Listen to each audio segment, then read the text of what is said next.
Fans of Blue Exorcist, fans of Bleach, let me get your attention for a few minutes so I could tell you about this series that I've been reading that is absolute freaking epicness and just all around up your alley. Let's jump into it. Whether Facebook, Twitter, or the two, make sure to steer clear, cause I'm coming through like... So my buddy Cole over on Twitter has been non-stop harassing me, saying, bro, you need to check out Jujutsu Kaisen. You need to check it out. You've been hitting me up for a while. I'm like, yeah, man, I don't know. I got a lot on my plate. I got a lot of backlog stuff. I still haven't caught up with the 7 Deadly Sins. I'm right now on trash, but I'm catching up, though. I've caught up with a lot. Trust me, and videos are coming. But my buddy's like, yo, you need to do it. You need to check it out. You need to check it out. So I checked it out. And I am so glad that I did. Because don't get me wrong, I'm reading a lot. I'm watching a lot from Shonen Jump. But this series, it embodies something that I feel like I've been missing for quite some time. Because I fell off of Blue Exorcist a long time ago, I'm not gonna lie to you. And Bleach, of course, ended back in 2016. So it's kind of been a void there of like, yo, that whole demon, you know, being able to exorcise them and send them to, you know, the other realm. All of that stuff that Bleach and Blue Exorcist kind of embodied. Don't get me wrong, Demon Slayer is a pretty damn good substitute in certain aspects. But Demon Slayer has its own vibe and it does its own thing. And it just kind of feels different than like a Bleach or, you know, Blue Exorcist. Like the main character is in a brash, kind of knucklehead badass, kind of like a Yusuke Urameshi-esque type of person, whatever. None of them were like that. Incoming Jujutsu Kaisen, Itadori, oh my god! So in case you ain't heard of Jujutsu Kaisen, to give it a brief synopsis, the main character, Itadori Yuji, I want to say, he starts off where his grandfather is dying. He has a dying grandfather, and his grandfather kind of wants to instill a couple messages in him before he passes away. He's like, yo, you see me, fam, look at me, I got nobody but you, bro, like you the last one left. I'm dying alone. I'm about to die any second now. And eventually he does pass away. Spoiler alert. It's all in chapter 1, so don't worry. I'm dying alone. I want you to have a goal. I want you to, when you die, be surrounded by people. And I want you to help and protect people. Very, very, you know, cool message or whatever. Sad, tragic, old man again. Croaks. Very sad. And before all of that, the author, very, very awesome style as well, that he's foreshadowing things where the grandfather wants to tell him one thing, like, Itadori, I need to tell you about yourself. I need to tell you something about and Itadori keeps cutting him off. I'm pretty sure he was going to tell him some crazy shit that's to do with the whole story, but obviously that's like to be revealed later on, whether we see the grandfather return in some sort of form, because this whole series is a lot to do with demons and possessions and things of that, because Itadori afterwards, after his grandfather's death, comes across there's some sort of monster, and in order to help out, because he still has some, I want to say there's like a little bit of a spiritual connection. He's not completely just like the average dude. He's pretty freaking strong. In fact, he's able to do a lot better physically than most kids. A demon shows up of some sort, and Itadori, what he decides to do, because it was like a demon finger, he eats the finger in order to be able to combat this demon truly, because a normal person can't really take on this demon. So he eats the finger because that's the only way he could essentially combat this curse, and in turn curses himself with a demon from legend known as Sukuna. And don't get me wrong, there's other characters, Kugisaki, Fushiguro, there's other characters in there, but Itadori is one of those main characters that I actually really rock with. I would say, like, a lot of series you normally like, oh, okay, you know, the main character, he's cool, whatever, but you really enjoy the other characters around. I'll say that Itadori, the way he is done in this series, a lot like an Ichigo Kurosaki, for better or worse. Early on Ichigo, like, you know, Soul Society and before. That's the vibes that I'm getting from him right now. It's like he's a badass, he doesn't really think things all the way through, and he doesn't really want to follow. It's kind of like, in a way, him fighting of what he feels is like a destiny thing, because it's like, okay, maybe whatever, but I'm not that interested. And there's so much about this character that I'm like, he breaks the mold slightly in terms of he's not the bravest in the world. In fact, during the battle, because I've only read the first 9 chapters, Cole was like, bro, you need to stop by chapter 9 and then make that video. Chapter 9 is the stopping point. So I'm like, alright, I checked the first 9 chapters, and boy, I need to read more ASAP. So carrying on, Itadori, after he consumes that piece, basically now he is cursed with the soul of this demon Sukuna, and pretty much he possesses his body from time to time. The difference between, like, you know how in Ichigo In Bleach, Ichigo is constantly possessed by the Hollow, doesn't really have control of it. Naruto, possessed by Kurama, doesn't really have control of it. Itadori can kind of take over whenever he wants. He lets Sukuna out to basically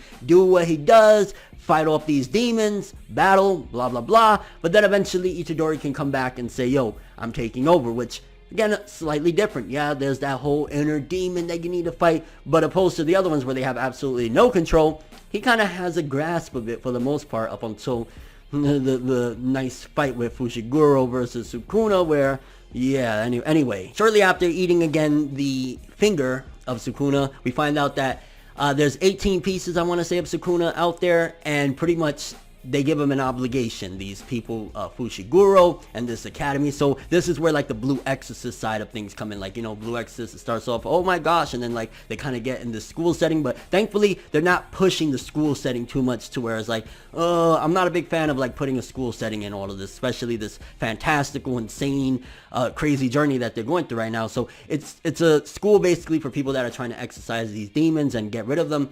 Not that many people. There's only like, what, 3 first years. There's Kugisaki, Fushiguro, and Itadori. Kugisaki, the main female lead. From what I've seen the first 9 chapters, Kugisaki's pretty cool. Tsundere, nothing, oh my god, breaking ground with her. I like her personality. She kind of looks a little bit like Akira Mato from Tokyo Ghoul. So, a couple things I like about the character or whatever, but still, she's just a cool tsundere. I fuck with her in that aspect. And Fushiguro, pretty damn cool guy too.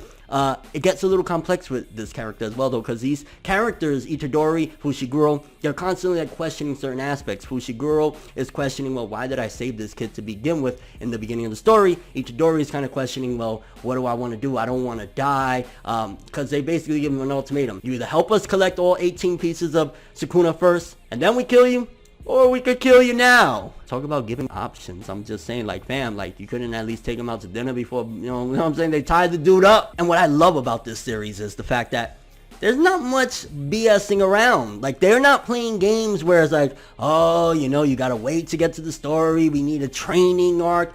It kind of gets into it very, very quickly. By like, I want to say chapter 5 or 6, we already begin like, okay, we got to go against these demons, and there's different classes. Obviously, like weaker ones you could take out with a bat. The strongest ones, they tell you, run. You know, run. And I love that as well. And we get into a very bad situation. But again, we have Itadori with Sukuna inside his body that he could let loose. Thing about it is, what happens when good pets go bad? No, what happens when, you know what I'm saying, Sukuna's like, yo, because he has his own will, of course, too. He's a legendary demon.